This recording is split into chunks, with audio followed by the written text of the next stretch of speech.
அன்பு நண்பர்களே, அனைவருக்கும் அன்னை சமையல் உமாவின் அன்பான வணக்கங்கள். இன்றைக்கி அன்னை சமையலில் பார்க்க போகிறது பீர்க்கங்காய் சட்னி. இதை பீர்க்கங்காய் கடையல்னு கூட சொல்லலாம், பீர்க்கங்காய் மசியல்னு கூட சொல்லலாம். இது இட்லி, தோசை, சாதம் எல்லாத்துக்குமே நல்லா இருக்குங்க. வாங்க பீர்க்கங்காய் சட்னி எப்படி செய்கிறதுன்னு பார்க்கலாம். கடாயில் தேவையான அளவு எண்ணெய், 1 டீஸ்பூன் கடுகு,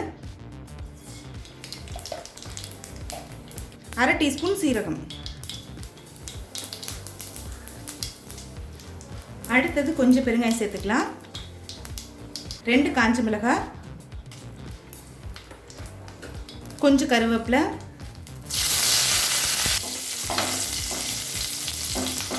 அடுத்தது நீளமாக நறுக்குன 2 வெங்காயத்தை சேர்த்துக்கலாம்.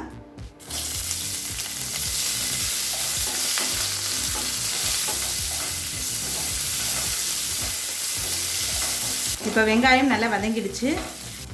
அடுத்தது 2 தக்காளி சேர்த்துக்கலாம்.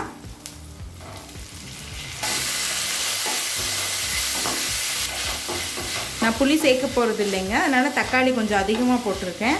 நீங்கள் விருப்பப்பட்டீங்கன்னா புளி சேர்த்துக்கோங்க. தேவையான அளவு உப்பு,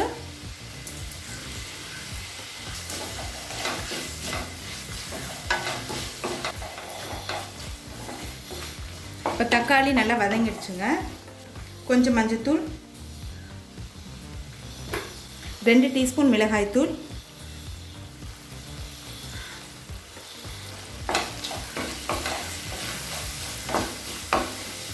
இப்போ மிளகாய்த்தூள் சேர்த்துட்டு நல்லா வதக்கிக்கலாம்.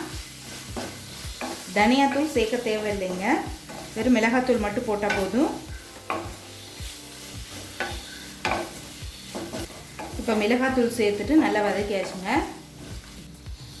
அடுத்தது நம்ம பீர்க்கங்காயை சேர்த்துக்கலாம்.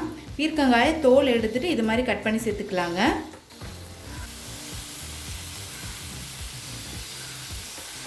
தோலை வேஸ்ட் பண்ணாதீங்க, அதை வச்சு சட்னி பண்ணலாம். பீர்க்கங்காய் தோலை வச்சு சட்னி எப்படி செய்கிறதுன்னு வீடியோ போட்டிருக்கேங்க. டிஸ்கிரிப்ஷன் பாக்ஸில் லிங்க் கொடுத்துருக்கேன், போய் பாருங்கள். பீர்க்கங்காய் உடம்புக்கு ரொம்ப நல்லதுங்க, கண்டிப்பாக எடுத்துக்கோங்க. ரொம்ப ஈஸியான ஒரு ரெசிபி தான் அது. இது இட்லி, தோசை, சாதத்துக்கு எல்லாத்துக்குமே ரொம்ப நல்லாயிருக்கும்.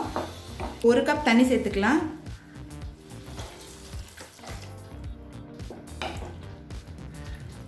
இப்போ மூடி போட்டு பீர்க்கங்காய் நல்லா வேகிற வரைக்கும் வெயிட் பண்ணலாங்க. நான் கடாயிலே பண்ண போகிறேன், நீங்கள் விருப்பப்பட்டீங்கன்னா குக்கரில் 2 விசில் போட்டு எடுத்துக்கோங்க. இப்போ பீர்க்கங்காய் பாருங்கள் நல்லா வெந்துருச்சு. இப்போ இதை மத்து இல்லைன்னா மேஷரில் நல்லா மசிச்சு விட்டுடலாம்.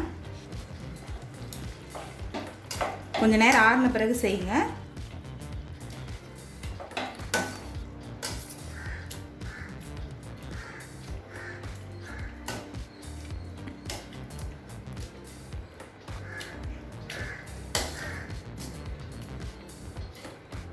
இப்போ கொஞ்சம் திக்காகிடுச்சு, கொஞ்சமாக தண்ணி சேர்த்துக்கலாம்.